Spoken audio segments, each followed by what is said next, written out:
فقردو عيكونن كاب سماي سمايا سوردكا نعيك تجفن نعي مسكن فقرخا كديلوكا نموتي كتموت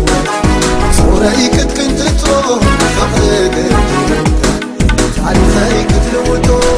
نموتي كتموت صوري كنت تروح فقرك كديلوكا تعرفي كتلوتو فقريخا فقري كابز بينو خان العلي فقريخا مسخا يلا سمسن آخا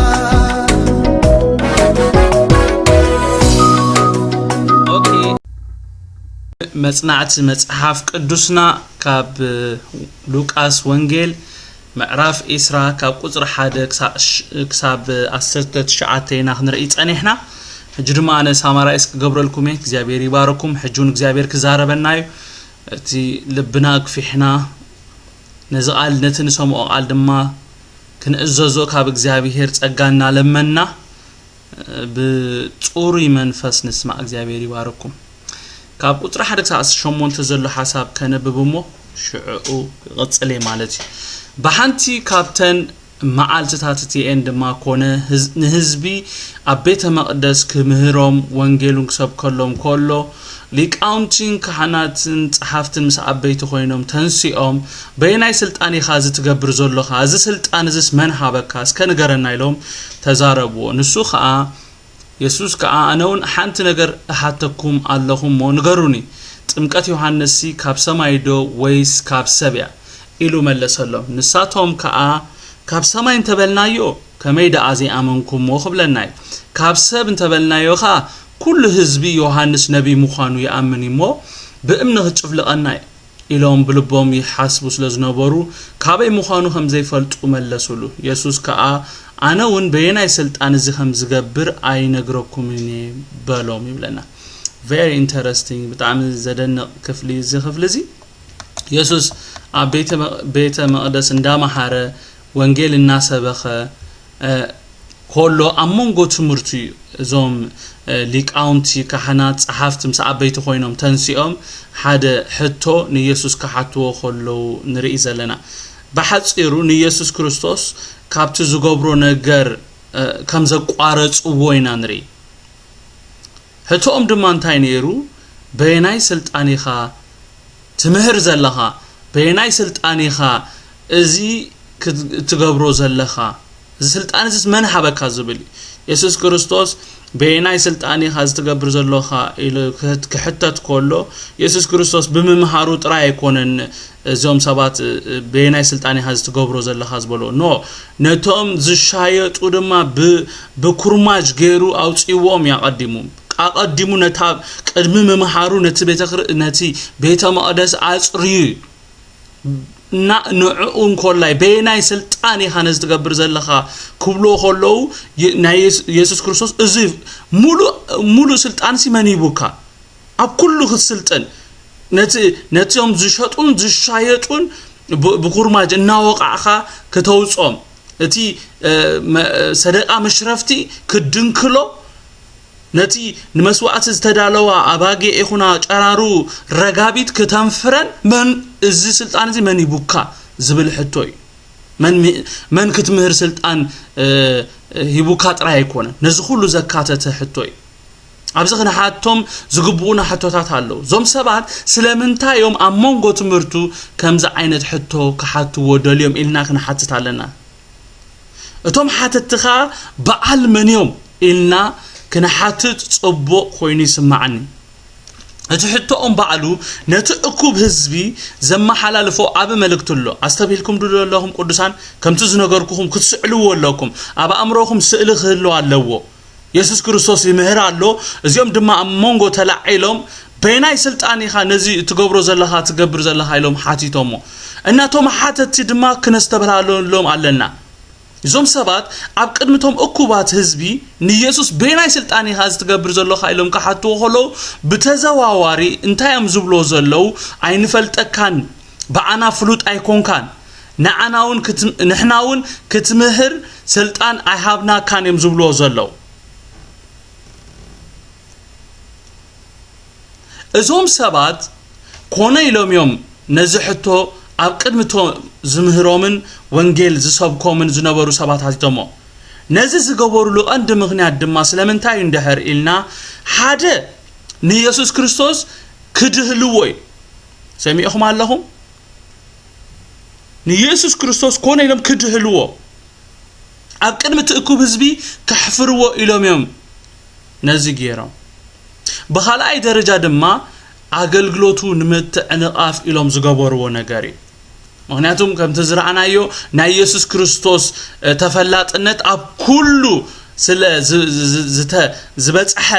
ኢየሱስ ክርስቶስ ዳርጋ ክሳዕ ዘይፈልጥ በበጽሑ ማለት እዩ ኢየሱስ ክርስቶስ ኣብ ኩሉ ሰፍሉጥና ሆነ ስለ ዝመጽ ዘሎ እዚ ኻን ኦምን ንኣገልግሎቶምን ኣብ ሓደጋ የውድቕ ስለ ዘሎ ኮነ ኢሎም ካብቲ ዝገብሮ ዘሎ ነገር ንምትዕንቃፍዮም ነዚ ሕቶዚ ኣብ ቅድምቶም ዝምህሮም ሰባት ሓቲቶም ማለት እዞም ሰባት እቶም ንኢየሱስ ሕቶ ዘቀረቡሉ ሰባት እንድሕሪኢናዮም ቅዱሳነይ አጸቢኩም ስምዑኒ ተራ ሰባት ኣይኮኑ ናይ ግዚኡ ሰባት ናይቲ ጊዜ መራሕቲ ገበርትን ሓደግትን ዝኾኑ ሰባት እዮም ሰሚዕኹም ኣለኹ ኣብቲ ህዝቢ ኣብ ጽልዋ ዘለዎም ሰባት እዮም ኣብ ቅድሚ እቶም እኩባት ህዝቢ ደው ኢሎም እቲ እኩብ ህዝቢ እንዳራኣዮም እንዳሰምዖምን ከምዚ ዓይነት ሕቶ ክሓትዎ ከሎ ከቢድ ነገር እዩ ሓቀይ ደቅዱሳ ቀሊል ነገር ኣይኮነን ኢየሱስ ግን በቲ ግብሮም ከይተዳሕለ ከምቲ ንሳቶም ዝሓተትዎ ንሱ ኸኣ ብሕቶ ከዋጥሮም ከሎ ኢና ንርኢ ኣብዚ ክብርን ጎይታ ይኹን ኢየሱስ ነቲ ዝተሓቶ ሕቶ እንተ ዝምልሶ እቲ መልሲ ቀሊል ነይሩ ኢየሱስ መልሲ ዝተሓቶ ሕቶ ከቢድ ስለ ዝኾነ ካብቲ ሕቶ ከምልጥ ኢሉ ይኮነን ኢየሱስ መሊሱ ንሕቶ ብሕቶ መሊስዎ እንታይ ደኣ እንተ ዝምልሰሎምን ንመልሱ ከም ዘይቅበልዎ ስለ ዝፈልጥ ኢየሱስ ኣፎም ከዕጽዎም ኢሉ ንሕቶኦም ብሕቶ መሊሱሎ ቅዱሳን ኣነ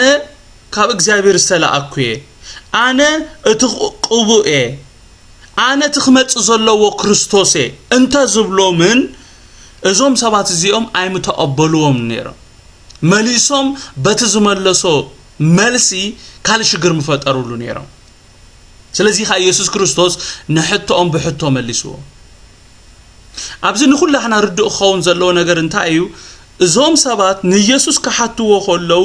እቲ ኢየሱስ ዝምልሶ መልሲ ስለ ዘገድሶም ኣይኮነን ሓቲቶሞ ሰሚዕኹም ኣለኹም መልሲ ናይ ኢየሱስ ክርስቶስ ተገዲሶምሉ ይኮኑ እቲ ሕቶኦም ዕላማ ዘለዎ ሕቶ ነይሩ ኢየሱስ ከኣነዚ ስለ ዝፈለጠ ነቲ ሓሲቦምሉን ተዳልዮምሉ ዝመጽ ሕቶ ብሓደ ሕቶ ከፍርሰሎም ከሎ ንርኢ ክብርን ጎይታ ይኹን ኢየሱስ ካብ እግዚአብሔር ዝተላኣኸ ምዃኑ ግብሩ ባዕሉ ይዛረብ አገልግሎቱ ሰማያዊ ምዃኑ በቲ ዝሰርሖ ስራሓት ብቀሊሉ ክፍለጥ ዝከኣል ነገር እዩ ኢየሱስ ክርስቶስ ኣብ ሓደ ክፍሊ እንታይ ኢሉሲ ንዓይ እኳ ተዘይኣመንኩምሲ እቲ ግብሪ ኣቦ እመንዎ ኢሉ ኣይበለ እንዲ ቅዱሳን ንዓይ ሳይትእመኑኒ ኢሉ ነቲ ትርእይዎ ዘለኹም ነገር እቲ በዓይ ዝግበር ዘሎ ነገር ንዕኡ እመንዎ ኢሉ ክብርን ጎይታ ይኹን እዞም ሰባት ግን ነቲ ንሳቶም ክገብርዎን ክሰርሕዎን ዝግባእ ዝነበረ ብኢየሱስ ክስራሕ ምስራኣዩ ብቕንዓት ነቲ ዝደልይዎ ነገር ንምግባር ምኽንያት ክደልይሉ ከለዎ ኢና ንርኢ ኣብዚ ናይዚ ውጽኢት እዩ እምበኣር ሎሚ ንኢየሱስ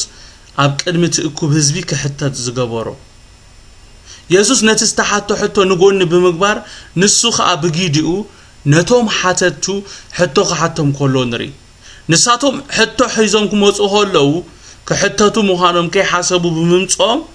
እቲ ዝሓሰብዎ ነገር ከይሰለጦም ምንም ከየስለጡ ክኸዱ ከለዉ ኢና ኣብዚ ንርኢ ከምቲ ኣብ ላዕሊ ዝበልክዎ እዞም ሰባት ገበርትን ሓደግትን እዮም እዞም ሰባት ናብ ኢየሱስ ዝመጹ ሰባት ቀለልቲ ሰባት ኣይኮነን መጽዮም በይናይ ስልጣን ይሓዝ ትገብር ዘለኻ ስልጣን ምን ሃበካ እስከንገረና ኢሎም ከሓትዎ ከለው ኣብ ርእሶም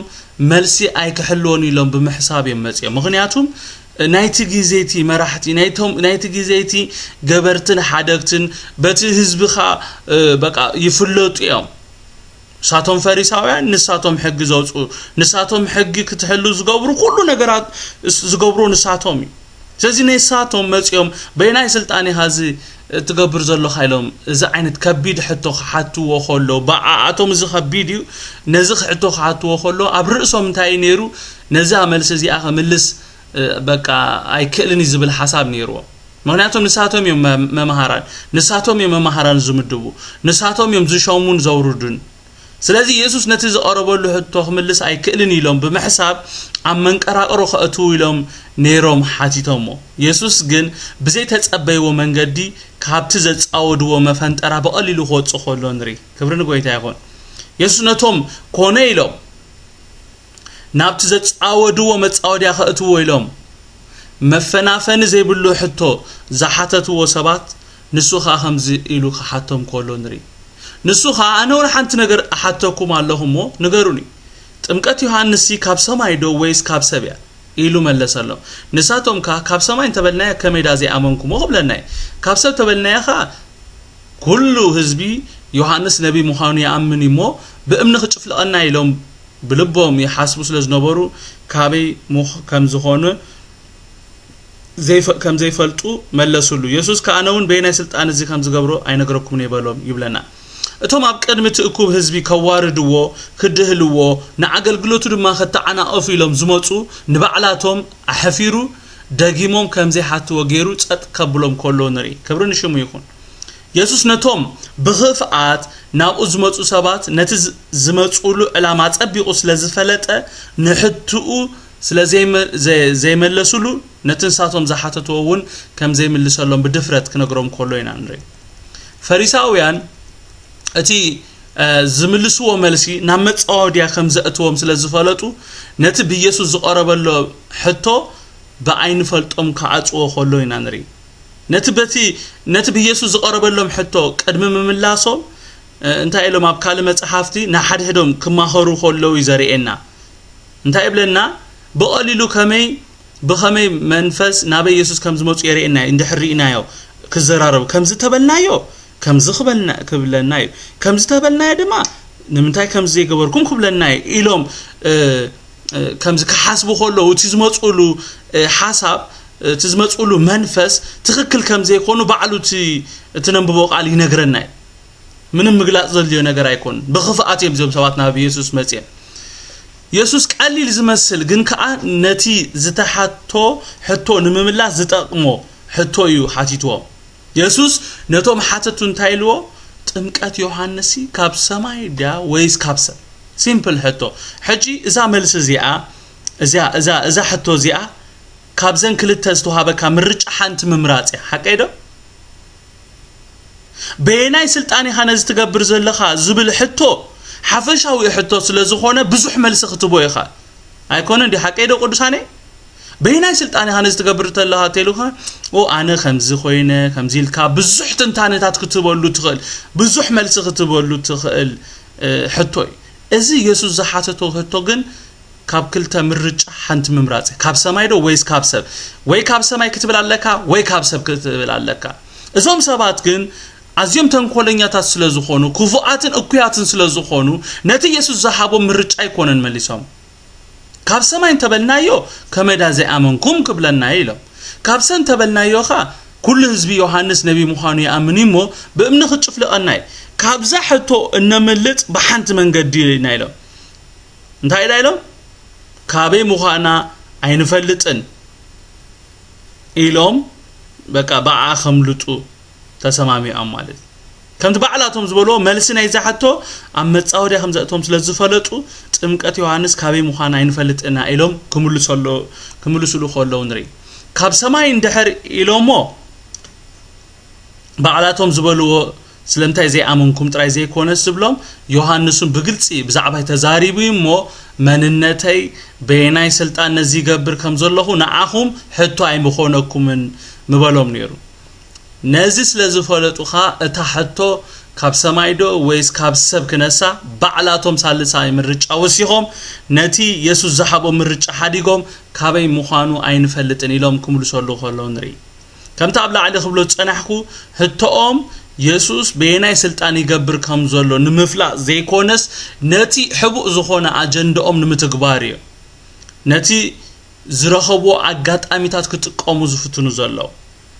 ኣብ ሰዓት ግን እቲ ዝሓሰብዎ ሓሳብ ከም ዘይሰለጦም ኢና ንርኢ ክብሪ ንሽሙ ይኹን ካብ 9-18 ድማ ከምዚ ይብል እቶም ህዝቢ ኸኣ ነቶም ህዝቢ ኸኣ እዚ ምስላዚ ክነግሮም ጀመረ ሓደ ሰብኣይ ኣታኽልቲ ወይኒ ተኸለ ንዓይቲ ብመገስ ሂቦም ከ ነዊሕ ክድንጉይ ናብ ካልእ ሃገር ከደ ግዚኡ ምስ በጽሐ ካብታ ኣታኽልቲ ወይኒ ፍረ ክህብዎ ደልዩ ንባሪኡ ናብቶም ኣይቲ ለኣኸ ቶም ኣይቲ ግና ወቂዖም ጥራይ ኢዱ ሰደድዎ ካልኣይ ባርያ ድማ ለኣኸ ንዑን ወቂዖም ኣዋሪዶም ጥራይ ኢዱ ሰደድዎ መሊሱ ሳልሳይ ለኣኸ ንዑ ድማ ኣውሲሎም ንወጻይ ሰገግዎ እቲ ዋና ኣታኽልቲ ወይኒ ድማ እንታይ ደኣ ክገብር ነዘፍቅሮ ወደይ ደኣ ክሰድድ ንዑስ ይሓፍሮ ግዲ ይኾኑ በለ እቶም ኣይቲ ግና ምስራኤዎ ንሓድሕዶም እዚ ትወራሲ እዩ እትርስቱ ንዓና ምእንቲ ክኸውንሲ ንዑ ንቕተሎ ኢሎም ተማኸሩ ካብታ ኣታኽልቲ ወይኒ ናብ ወጻይ ኣውፂኦም ቀተልዎ ትዋና ኣታኽልቲ ወይኒ እንታይ ክኸውን ክገብሮም እዩ መጺኡ ነቶም ኣይቲ ከጥፍኦም እቲ ኣታኽልቲ ወይኒ ንኻልኦት ክህቦም እዩ እዚ ምስ ሰምዐ ያ ኣይግበሮ በሉ ንሱ ግና ጠሚትዎ እቲ ነደቕቲ ዝነዓቕዎ እምኒ ንሱ ርእሲ መኣዘን ኮነ ዝብል ጽሑፍ ዶ እንታይ እዩ ኣብቲ እቲ ዝወደቐ ኣብቲ እቲ እምኒ ዝወደቐ ዘበለ ክስበር እቲ እምኒ እቲ ዝወደቐ ድማ ክጭፍለቕ እዩ በለ ይብለና ከባድ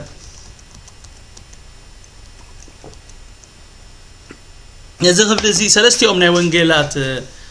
ጸሓፍቲ ማቴዎስ ማርቆስ ከምኡውን ሉቃስ ኣብ መልእክቶም ኣስፊሮም ንረኽቦ ኢና ኣብ ወንጌል ማቴዎስ ምዕራፍ 21 ካብ 33 ክሳብ 46 ኣብ ወንጌል ማርቆስ ድማ ምዕራፍ 12 ካብ 1 ክሳብ 12 ከምኡውን ኣብ ዝሎምን ነጽንዖ ዘለና ክፍሊ ማለት ወንጌል ሉቃስ ካብ ምዕራፍ 20 ካብ 9 ክሳብ 18 ንረኽቦ ኢና ኢየሱስ ነቲ ብሊቃውንትን ካህናትን ጸሓፍትን ኣብ ቤትን ክምልሶ ንዝቐረበሉ ሕቶ በሓደ ሕቶ ድሕሪ ምምላስ እዩ ኢየሱስ በቐጥታ ነዚ ምስላ ክዛረብ ጀሚሩ ኢየሱስ ነቲ ብሊቃውንቲ ካህናት ጸሓፍትን ኣብ ቤትን ዝቐረበሉ ሕቶ ክምልሶ ፍቃደኛ ዝኸውን እንድሕር እቶም ሓተቲ ነቲ ብኢየሱስ ዝቐረበሎም ሕቶ ምስ ዝምልሱ ከም ዝኾነ ምስ ነገሮም ዘይተዳለውሉ ነገር ስለ ዝነበረ ነቲ ብኢየሱስ ዝቐረበሎም ሕቶ ክምልሱ ፍቃደኛታት ኣይኮኑን ዘይመመለሲኦም ምኽንያት ድማ እቲ ዝምልስዎ መልሲ ንገዛእ ርእሶም ኣብ ዓብ ጸገም ከም ዘእቶም ስለ ዝፈለጡ ብዝኾነ ኢየሱስ እውን ንሕቶኦም ከም ዘይምልሰሎም ብምንጋር ነቲ እኩብ ህዝቢ ብምሳሌ ክዛረቦም ጀሚሩ ማለት እዩ ጎይታ ኣብዚ በሓፈሻ ነቶም ህዝቢ ይዛረብ እምበር እቲ መልእኽቲ ግን ናብቶም ሊቃውንትን ካህናትን ጸሓፍትን ኣብ ቤትን ዘቕንዐ እዩ ሓቀይ ዶ ቅዱሳኔ ኢየሱስ ኣብ ምሳሌ እንታይ ኢሉ ነቶም ህዝቢ ከዓ እዚ ምስላ ዝኽነግሮም ጀመረ ሓደ ሰብኣይ ኣታኽልቲ ወይኒ ተኸለ ንዓይቲ ብመገዝ ሂቦም ከዓ ነዊሕ ክድንጉይ ናብ ካልእ ሃገር ከደ ግዚኡ ምስ በጽሐ ካብታ ኣታኽልቲ ወይኒ ፍረ ክህብዎ ደልዩ ንባሪኡ ናብቶም ኣይቲ ለኣኸ ቶም ኣይቲ ግና ወቂዖም ጥራይ ኢዱ ሰደድዎ ብለና ኣብ ሉቃስ ክነግረና ከሎ ናብ ማርቆስ ነዚ ሓሳብ ክነግረና ከሎ እንታይ ይብል ብምስላ ድማ ክብሎም ጀመረ ሰብኣይ ኣታኽልቲ ወይኒ ተኸለ ሓጹር ሓጸሮ መሓምተለ ከዓ ኳኣተሉ ግንቡን ሰርሓሉ ንዓይቲ ብመገስ ሂቦም ድማ ገሸ ግዚኡ ምስ በጽሐ ካብቶም ኣይቲ ፍረእቲ ኣታኽልቲ ወይኒ ከምጽሉ ናባታቶም ኣይቲ ባሪኡ ለኣኸ ይብለና ዋላ ብማቴዎስ ተሪኢናዮ እቲ ተኻሊኡ ክሳዕ ክንደይ እቲ ዘድሊ ስራሓት ኩሉ ባዕሉ ሰሪሑ ነቶም ኣይቲ ብመገስ ከም ዝሃቦም ይዘርኤና ካልእ ምስላ ስምዑ ኣታኽልቲ ወይኒ ዝተኸለ በዓል ቤት ነበረ ሓጹር ሓጸሮ መሓምተሊ ድማ ኳኣተሉ ግንቡን ሰርሓሉ ንዓይቲ ብመገስ ሂቦም ናብ ካልእ ሃገር ገሸ ግዜ ፍርያት ምስ በጽሐ ፍሪኡ ከምጽሉ ባሮቱ ናባታቶም نابتم آياتي لآخر توم آياتي خانتهم باروتو حيزوم نقليهم وقعوهم نقليهم قتلوهم نقليهم بمن تشفلقوهم يبلنا ماتيوس إسران هادن كاب 33 كاب 35 أبزي كنستبللهم زلونا نتبتات هالو اتقدامي كنستبللو زلنا نتبي انتايو توم آياتي أبتا أتاخلتو ويني كسرحن قبؤهم كوزدون قبؤ دما كبوني اتسمموهم اتوانا أتاخلتو ويني كخبر متقبؤ نيرو حق ايدو كامتكال اتاويني اتحيزو حاصور ام محصار كونه محمتلي ام دلاو جنبون مسرح كله بتتوانا اتاخلتيو تغيرو ازو كله غيرو مسود ادمايو نتوم عايتي بمغس هيبوم زغشا ازوم سبات غنا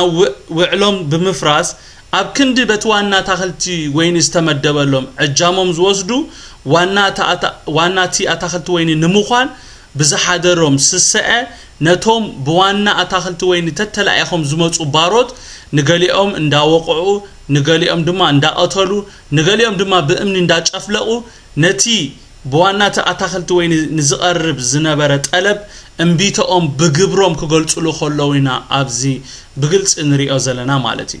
ازي كفلي كمتا انتوي يوبا كمون يورسان تبلو زنبرت እዚ ክፍለ እዚ ትንቢታዊ መልእክት ዘለዎ እዩ ገሊኡ ዝኾነ ኸውን ከሎ ገሊኡ ድማ በሕጂ ዝኾኑ ወይ ዝፍጸሙ እዮም እታ በአታክልት ወይን መስልዋ ዘሎ እስራኤል ብዙሕ ግዜ ኣብ መጽሐፍ ቅዱስና ንእስራኤል በአታክልት ወይኒ ወይም በኦም በለስ ይመስላይ أبزي إذا مثالي نهزب إسرائيل بفلاي دمانتهم نايشعو مراحة زوكلي أبتن بيت إساياس معرف حموش تخيدنا كنا نبب كلنا تا بأتاخلت ويني تمثيل زلا من مخانا بقليلو كنفلتو نخقلنا تنبيت إساياس معرف حموش تخاب حدك ساعة شوعات تخمزي بل أنا فقري بزعبات أتاخلت ويني نفتوي كنا يلو اللهو فقري أتاخلت ويني أفريا ما خربانه برو قعاتو عمان كا عريو أو تصمو حروي تخل ويني تخللو أما أخل دما جنبي سرحلو ما همت لها وشت قبرلو زبيب كفري تتصبيه جناها متسيت فريا فريا أتوم أب يروسالم تنوبرو أتوم سب يهودا اسكي حجي أمونغو أتاخلت وينين فردو نتا أتاخلت وينيسي حلفا اتي انا زغبر كله انت كون متغبرلو نيرو زبيب يفري انت تصبهوس سلامنتاي مصي صفر زفره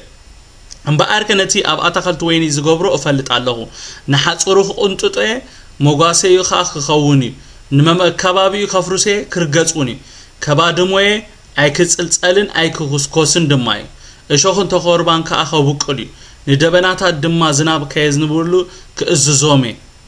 اتي اتاخلت ويني نا اغزابير غويتا سراويت بيت اسرائيل يبلنا اتي تخلي دستو كاسب يهودايو فتح تصبيوس انه مخاودم صدق تصبيوس انه اويات رخبه انابلي يقصل مالتي سلازي غويتا بزعبا تا اتاخلت ويني خزارب كله بزعبا اسرائيلن توم اما حدرتان وي مرحتان يزارب كم زلو خنفلط ازيو اغداسي እግዚአብሔር አብገግ ጊዜው ናይ ጊዜው ሰባት የተንሳአሎም ነይሩ ግና ነቶም ዘዘተንሳአሎም እንዳቀተሉ ጸኒሖም አሞዳታ ድማ ንሓደ ወዱ ሊእኹሎም ኣብ ክንዲ ካብቲ ክፉዕ ግብሮም ዝምለሱ ነታ ሓደ ወዱን ክቆትልዎ ላዕልን ታሕትን ክብሉ ከለዉ ንሪና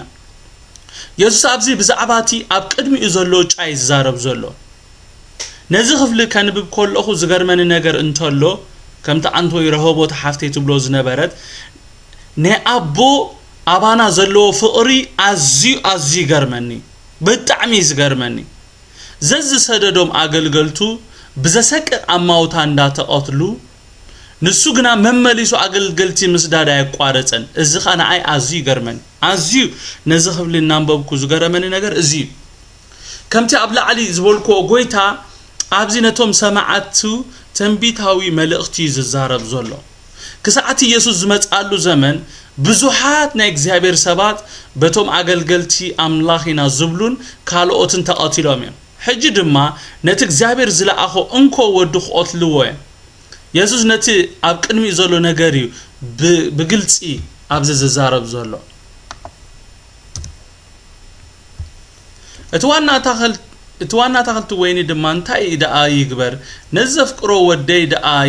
ክሰድድ ንዑስ ይሓፍርዎ ግዲ ይኾኑ በለ እቶም ኣያይቲ ግና ምስራእይዎ ንሓደዶም እዚ ትወራሲ እዩ እትርስቱ ንዓና ምእንቲ ኸውንሲ ንዕንቕተሎ ኢሎም ተማኸሩ ካብታ ታኸልቲ ወይኒ ናብ ወፃኢ ያውፅኦም ቀተልዎ እትዋና ታኸልቲ ወይኒ እንታይ ኮን ክገብሮም እዩ ኣቦ ንወዱ ክሰዶ ከለዉ እንተሓፈርዎ ኢሉ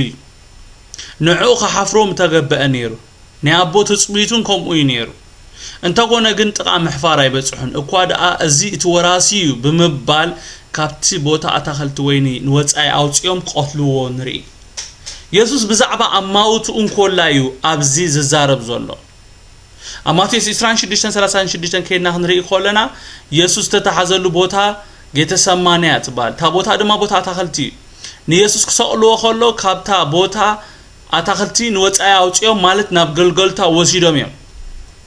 ወራሲ እዩ ንቕተሎ ኢሎም ቀቲሎሞ ዘገርም ነገር እዩ ሓሳቦም እንታይ ነይሩ ነቲ ወራሲ እንተቀቲልናዮ ንሕና ነቲ ብመገስ ዝተቀበልናዮ ክንወርስ ኢና ብምባል እዮም ዝጽበዮም ነገር ግን ውርሻ ዘይኮነ ናይ ኣቦ ፍርዲ ብመገስ እዮም ተቀቢሎም ግን ክወርሱዎ ደልዮም ወራሲ ምዃኑ እናፈለጡ እቲ ወራሲ ጥራይ ኮ ሞይቱ ዘሎ ንሳቶም በትናቶም ተዘውርስ ኮ ብህይወት ኣሎ እቲ ዘውርስ ወይ ድማ ክወርስ ስልጣን ዘለዎ ኮሎ ነቲ ወራሲ ብምቕታሎም ብቐሊሉ ክወርስ ዝኽእሉ መሲልዎም ነገር ግን ውርስ ዘይኮነስ ዝረኸቡ መቕጻዕትዮም ክረኽቡ ደም እቶም ብኸምኡ ዘፍሰስዎ ባዕሉ ክፈርዶም እዩ ኣቦቶም ቀዳሞ ዝለኣኾም ባሮቱ ተጎዲኦሞ ምስ ተመልስዎ ስጉምቲ ክወስድ ይኽእል ነይሩ ሓቀይ ዶ ማለት ፈጊዖም ኣቕሲሎም ምሰደድዎም ሲ ኦይ እዚኦም ሲ ከምዚ ብፍቕሪ ኣይዋፅን እዩ ከምታ ብሓይሊ ጀሚሮማ ዘሎ ብሓይሊ ክቕፅል ኢሉስ ሓይሉ ኣኽቲቱስ ክኸይድ ይኽእል ነይሩ እዩ ኣቦ ነቶም ባሮቱ ዝሰድዶም ፍረደልዩ ጥራይ ዘይኮነስ ስምዕኒ ጽቡቕ ጌርኩም ኣቦ ነቶም ባሮቱ ዝሰዶም ፍረደልዩ ጥራይ ዘይኮነስ እቶም ኣብ ጉጉይ መንገዲ ዘለው ባሮቱ መታን ክምለሱ ብምባሉን እዩ ሰሚዕኹም ኣለኹም ስቕኢሉ ይኮነን ደም ቅዱሳን ዝፈስስ ስምዑኒ ጽቡቕ ጌርኩም ስቕኢሉ ኣይኮነን ደም ጻድቕ ዝፈስስ ምስቲ ደም መልእኽትሎ እቲ ዝኸፍሎ መስዋዕቲ ንዓቶም ህይወት እንተኾኖም ብምባል እምበር ዓሻ ኮይኑ ወይ ድማ ክፈርዶም ክቐጽዖም ስለ ዘይክእል ኣይኮነን ሰሚዕኹም ኣለኹም ከይተሓልፈኩም ሓንሳብ እዚ ንሪኦ ዘለና ክሳድ ምቑራጽ ምቕታል ነቶም ዝቕንጽሉ ነቶም ዝቐትሉ ንኻልኦትን ጎይታ እንተ ተመልሱ ኢሉ ዕድል ዝቦም ዘሎ ትዝሞተ ሞይቱሎ ትቢወት ዘሎ ግን ዝጽበዮ ዝገደደ ፍርዲ ምዃኑ ስለ ዝፈልጥ እዩ ኣቦ ብተደጋጋሚ መልእኽተኛታት ዝሰድድ ዞም ሰባት ግን እቲ ኣቦ ዝኸፍሎ ዘሎ ዋጋታት ብዘይምርድኦም ነቶም ንድሕነቶም ዝለኣኹ ዝነበሩ እንዳቐተሉ ሰዓን ምምላስ بفقادهم نتزخفللهم واقع بزي مستوعلهم نابسي القصهم كخدو خلوين نري كابز خمس قويتا يدهننا دقيمه دو خزاربو اتو قويتا ندحنتهم إلو زسدهم سبات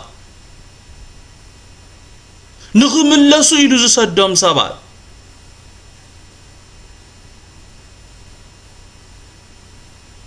سعان مملاس بفقادهم نتزخفللهم واقع بزي مستوعل نابسيول بعلم كمرشو خلون كابز خمس قويتا يدحننا اتو واقع خفول كولوسي بقويتا استخفل واقع أخول كولوس سعان نتي استخفللك واقع كفول زخونة already it is paid it's finished يلو يسوس كريستوس تودي مكراخاس عم مسكال تودي كم مود ناب هو تساغير كايها عند حر أمين كايلوس ናሞት ትኸይድ ማለት ግን ድትምለስ ካብቲ ጉጉይ መንገድ እግዚአብሔር አቦ ንሕሩያቱ ክመልስ ዘድሊ ዋጋታት ከፊሉን ክሳዕሎሙን ዋጋ ይኸፍላሉ ሐቀይዶ እግዚአብሔር አቦ ንሕሩያቱ ክመልስ ዘድሊ ዋጋታት ከፊሉን ክሳዕሎሙን ይከፍላሉ መብዛሕቲ ሰብ ግን ሰዓን እትስተኸፍለሉ ዋጋ ዘስተብህል ክጠፍእን ከጥፍእን ኮሎ ንሪ ኣብ ቁጥር 16 እንታይሉ መጽነቶም ዓየት ኸጥፍ ተኣታኽልቱ ወይኑን ንኻሎት ክቦሚ እዚ ምሰምዖኻ አይግበረበሉ ስለምንታይ እዩ ነቶም ዓመጽቲ ዓየት ኣጥፊኡ ንኻሎት ዓየት ዝቦም ድሕር ኢልና እግዚአብሔር ጨካን ስለዝኾነ ኣይኮነ እግዚአብሔር ነዞም ሰባት ንምምላስ ዘይገበሮ ነገር የለን ብዙሕ ዋጋታቱን ከፊሉ ናይ ብዙሓት ህይወቱን ጠሊቡ እዩ እዞም ሰባት ግን ነቲ ዝተዋሃቦም ዕድል ብዘይ ምጥቃሞም ክሳዕ ፍርዲ ኣብ ልዕሊኦም ዝመጽእ ብምጽባዮም እምበኣር ብንስሓ ተዝምለሱ ነይሮም ኣቦ ምሕረት ምገበረሎም ነይሩ ሓቀይዶ ንሳቶም ግን ኣብ ክንዲ ዝምለሱ ኣብቲ ሓጢኣቶም ክጸንዑ ከለዉ ኢና ንርኢ ቶም ናይ ፍርዲ ቃል ዝሰምዑ ኩላቶም እንታይ ኢሎም ያ ኣይግበሮ ኢሎም እንድሕር ከይገብሮ ደልዮም ወይ ትፍርዲ ከይበጽሖም ተደልዮም ሓንቲ ዕድል ኣላቶም ንሳኻ ካብቲ ሓሲቦሞ ዘሎ ክፉእ ግብሪ ምምላስ ጥራይ ነቲ ንጎይታ ዝግብኦ ነገር ንጎይታ መሃቢ እንተዘይ ኮይኑ ግን እቲ ፍርዲ ዘይቅየር ዝኸውን ነገር እዩ ምክንያቱ ተዛራባይ ባዕሉ ኣቦ ስለዝኾነ ማለት ኣይቅየርን ንስኻ ኢኻ ትቕየር ዘለኻ ንስኻ ኢኻ መንገድኻ ክትቕየር ዘለኻ ንስኻ ኢኻ ናብ ኣቦት መጽእ ዘለካ እምበር ዘይቅየር ተዛሪቡሎ that's it ሉቃስ እንታይሉ መጽነቶም ዓየት ኸጥፍ ተኣታኽልቱ ወይን ንኻሎት ክዋሃቦሚ እዚ ምሰምዐ ያ ኣይግበሮ ኢሉ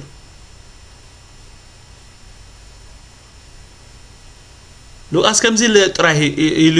ናብቲ ዝቕጽል ሓሳብ ዝኸይድ ማቴዎስ ድማ በኸምዛ ኣሚጡና ኣሎ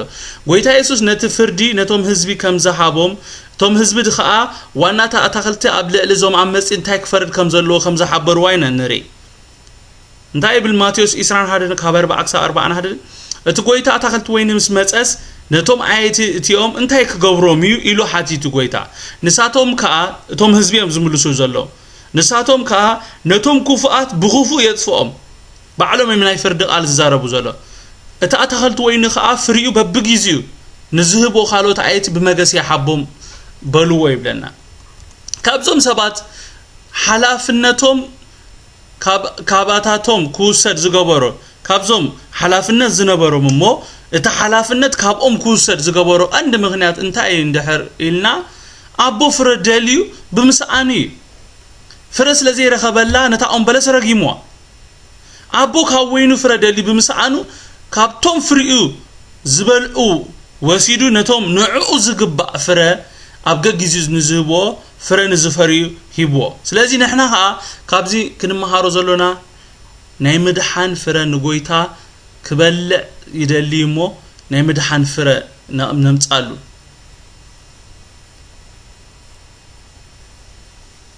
ኢየሱስ ኣብ ምዕራፍ 15 ቁጥር 4-8 እንታይ ኢሉ እቲ ጉንዲ ወይኒ ኣነ ጨናፍሩ ከዓ ንስኻትኩም ኢኹም ብጀካይ ሓንቲ እኳ ክትገብሩ ኣይትኽእሉን ኢኹም እሞ ኣባይ ጽንዑ ኣነውን ኣብኡ እቲ ኣባይ ዝጸንዕ ኣነውን ኣብኡ ንሱ ብዙሕ ፍረ ዘፍሪ ብዙሕ ፍረ እንተፈሪኹም ኣቦይ በዚ ይኸብር ደቀ መዛሙርተይ ክትኮኑ ኢኹም ኣምላኽ ኣብ ናይ ምብዛሕ ቢዝነስ እዩ ዘሎ ብኹሉ ክንዓቢን ክንሰፍሕ ክንወርስ ይደሊ እሞ ካብዞም ትጽቢት ጎይታ ዘይማልኡ ሰባት ዝበጽሖም ነገር ሪኢና ካብኦም ንመሃር ቅዱሳን ክብሪ ንጎይታ ይኹን 17-19 ድማ ከምዚ ይብል ንሱ ግና ጎይታ ግና ጠሚትዎም ነቲ እቲ ነደቕቲ ዝነዓቆምኒ ንሱ ርእሲ ማዕዘን ኮነ ዝብል ጽሑፍ ዶ እንታዩ ኣብቲ ዝወደቐ ዘበለ ክስበር እቲ እምነቲ ዝወደቐ ድማ ክጭፍለቕ ይበለ ሊቃውንትን ካህናትን ጸሓፍትን ከዓ ነዚ ምስሊ እዚ ብዛዕባኦም ከም ዝተዛረበ ስለዝፈለጡ በታ ሰዓት እቲኣ ክሕዝዎ ደልዮም ግና ከነቶም ህዝቢ ፈርሑ ካብ እግዚአብሔር ንህዝቢ ዝፈርሑ ሰባት እዮም እዚኦም ኢየሱስ ነቶም ሕጂውን ኣብኡ ቅኑዕ ፍርዲ ናይ እግዚአብሔር ተቃውሞ ኣብቲ ቅኑዕ ፍርዲ ናይ እግዚአብሔር ተቃውሞ ዘሎም ሰባት ማለት ነቶም ያ ኣይግበሩ ኢሎም ንዝበሉ ኩሎም ብምጥማት እንታይ ኢልዎም اتي ندقت زنعاقو امني نسو رئيس معزن كونه زبل صحف دون تايو حتو بمحتات ملسوم كاي تصبى حجون ناي فرد قال كزارب كلو نري يسوس نزي يسوس تزاربو قال انتو يورسان تاساتو نيرا امزمر 118 قصر 22 نرخبوينا اتمدحن عالم زخونه يسوس كم زنع اقدمو استنغره زري كفليزي ندقت زنعاقو امني نسور اسم عزم كونه ازي كاب اغزابير كونه نعينتناون غرومي يبل اب مزمور مالتي اتوم بتوم ندقت استنعاق نغر جن باغزابير استحاريه نسيو رئيس عزم كوين امين كبرن غويتا يكون توم ندقتي اتي زنعاقو امني رئيس عزم كم زخون انت زفلطو نيروم ايمنعاقو نيروم سمعني توم ندقتي اتي زنعاقو امني رئيس عزم important مالتي اقداسي امن خمز خون انت زفلطو نيروم ايمنا عقون نيروم جن اتي بتوم ندقت استناع نسور اسم عزن مالت وسان امني كوينو خبرنا غويتا يكون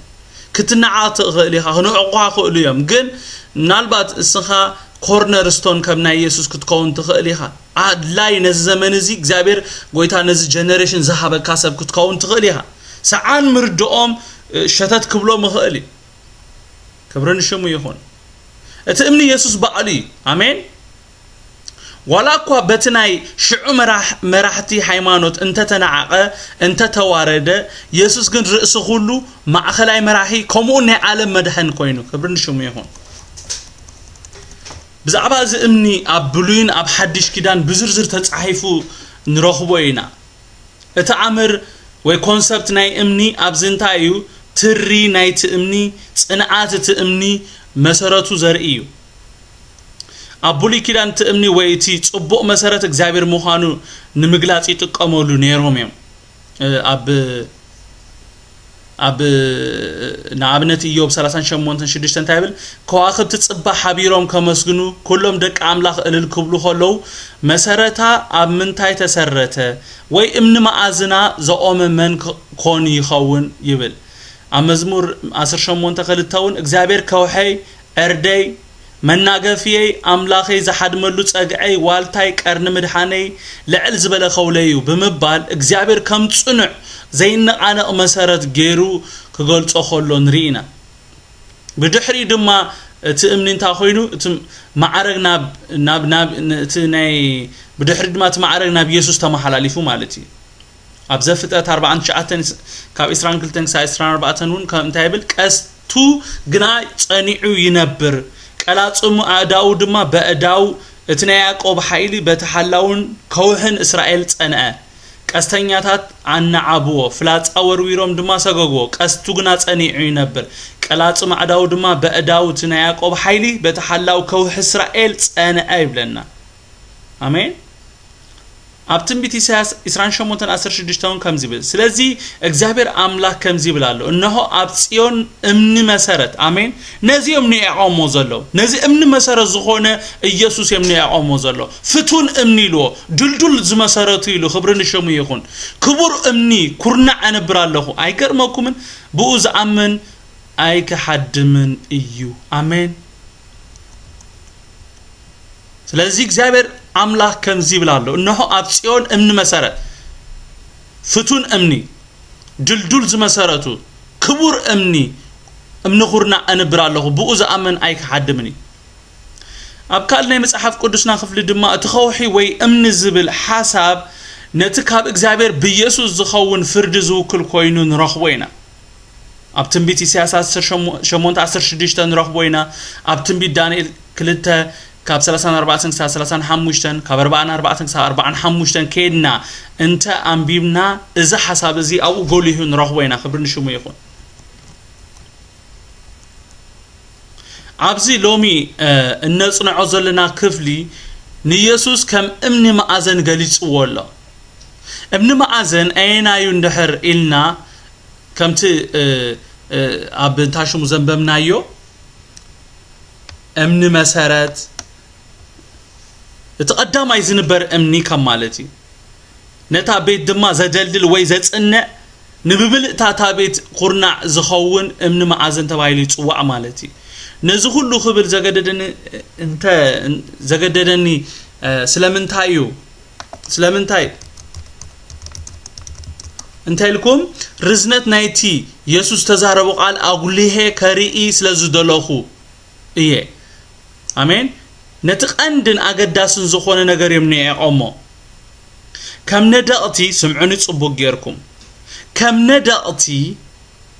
እዚ ዓይነት ጌጋ ክፍጸም አይግባአኒ ከም ነዳቃይሲ እምኒ ማዓዘን ዝኸውን ክትስሕቶስ ብጣዕሚ ኮኔል ካተዘይኮነ ኮኔሎም ግን እቲ እምኒ ማዓዘን ዝኾነ ኢየሱስ ከም እምኒ ማዓዘን ክትቀሙሉ እንዳተገበኦም ካይተጠቀሙሉ ከሓልፉ ኸለው ነቲ እምኒ ማዓዘን ዝኾነ ክርስቶስ ክንዕቅዎ ንምንም ነገር ከም ዘይጠቅም ጌሮም ክድርቢዮ ኸለው ኢና ንርኢ እዚ ብምግባሮም ግን ዓስብቲ ንዕቀቶም ከም ዝቕበሉ ይዝኽፍሊ ብሰፊሕ እዚ ነገረና ዘሎ አሜን ኣብ ኤፌሶን 2 ካብ 19 ክሳብ 21 ከም ዝብል እምበዓርሲ ንስኻትኩም ኣብቲ ኢየሱስ ክርስቶስ ባዕሉ እምኒ ማዓዝን ዝኾነ አሜን አሜን ነዚ እምኒ ያዕሞ ንስኻትኩም ይሉና ኣብቲ ኢየሱስ ክርስቶስ ባዕሉ እምኒ ማዓዝን ዝኾነ መሰረት ነቢያትን ሐዋርያትን ተነደቅኩም ደጊም ደቂ ዓዶም ንቅዱሳን ስድራቤት ንኣምላኺኹም እምበር ኣጋይሽን መጻተኛታትን ኣይኮንኩምን ኣብኡ ብዘሎ ተሕንጻ ብጎይታ ቅድስት ቤተ መቅደስ ምእንቲ ክንከውን እናተኣሳሰረ ይዓብዩ ይብል ኣብ ሮሜ 9:32-33 ከይና ክንንብብ ከለና ድማ ከም ዝብል ስለምንታይ ከመዮ እንሆ ኣብ ጽዮን እምኒ መዐንቀፊ ኸውሒ መንሳታትን እንብር ኣለኹ ብኡ ዝኣምንካ ኣይከሓፍርን ዝብል ጽሑፍ ዘሎ ካብ ግብር እምበር ካብ እምነት ስለዘይደለይዎ ብእምኒ መዐንቀፊ ተዓንቀፉ ይብለና ፈሪሳውያን ማለት ንኢየሱስ ምንዓቕ ዘስዕቦ ነገር ኢና ኣብ ዝንርኢ ዘለና ኣብቲ እቲ እምኒ ዝወደቐ ዘበለ ክስበር እቲ እምኒ እቲ ዝወደቐ ድማ ክጭፍለቕ ኢሉ ኢየሱስ ባዕሉ ብኽልቲኡ ወገን መምለፂ ዝበሃል ከም ዘየልቦ እዩ ዝኽፍል እዚ ዘርእየና እቲ እንኮ ካብ ምስባርን ካብ ምጭፍላቕን እነምልጥ ምስ እምኒ ማዓዝን ዝኾነ ኢየሱስ ብምስምማዕ ስለዚህ ኢየሱስ ናይ መወዳእታ መጠንቀታውን እዩ ኣብዝነቶም ተጻረርቱ ዘመሓላልፈሎም ዘሎ ሊቃውንትን ጸሓፍትን ከኣ ነዛ ምስሊ እዚኣ ብዛዕባኦም ከም ተዛረበ ስለዝፈለጡ በታ ሰዓት እቲኣ ክሕዝዎ ደለዩ ግናኸ ነቶም ህዝቢ ፈርሑ ብለና ኣብሲያሲ አንቱም ሰባት ተጋጊና ኣለና ንሕናይና ሲሒትና ዘለና ኢሎም ክምለሱ ይዝግብኦም ነይሩ ግን መሊሶም ነቲ ክፍዓቶም መሊሶም ነቲ ኣብ ልዕሊ ኢየሱስ ክርስቶስ ዘለዎም ጽልኢ ክውስኽ ከሎ ኢና ንርኢ ያው ክኸውን ስለ ዘለዎ እዩ እዚ ዝኸውን ዘሎ ወላኳ ኢየሱስ ነዞም ሰባት ናይ ምምላስ ዕድል እንተሓቦም ንሳቶም ግን ፈጺሞም ካብቲ ክፉእ ግብሮም ክምለሱ ኣይከኣሉን እኳ ደኣ መሊሶም ኣብ ክፍኣቶም ክጸንዑ ከለው ኢና ኣብ ዝንርኢ ዘለና ነቲ ዝዛረቦም ካይፈርሑ ነቲ ዝተኣከበ ህዝቢ ብምፍራሕ ካብቲ ሽዑ ክገብርዎ ዝደለዩ ክፉእ ግብሮም ክቁጠቡ ከለው ንርኢ ኢየሱስ ክርስቶስ ናይ እምነትና መሰረት እዩ አሜን ኢየሱስ ክርስቶስ ናይ እምነትና መሰረት እዩ ናይ እምነትና ርእስ እውን እዩ ማለት ኢየሱስ ጀማርን ደምዳምን ናይ እምነትና እዩ ንኢየሱስ ምስኣን ወይ ምስ ኢየሱስ ምትሕላፍ ማለት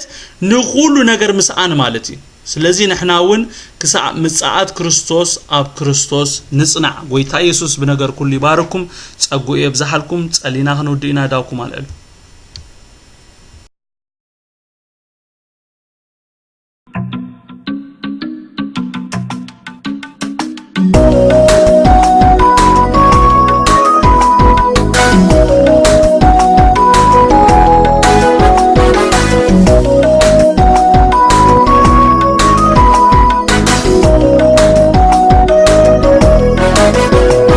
ብዙሓት ንፍቕሪ ከከብ ርድኢቱ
كتلوتو فقرك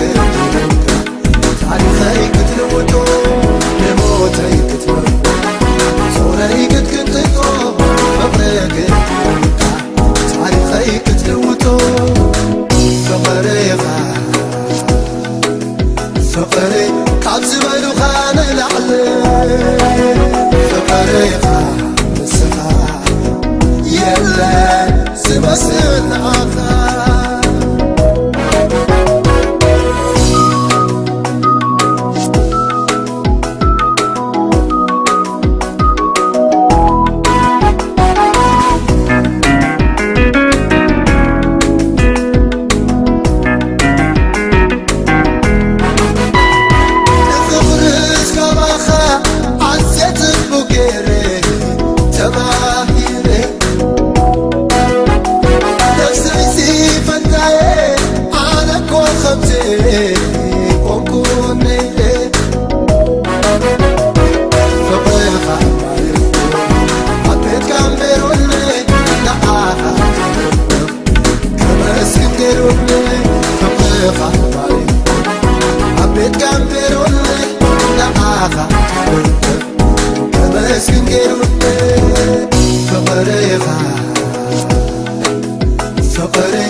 Never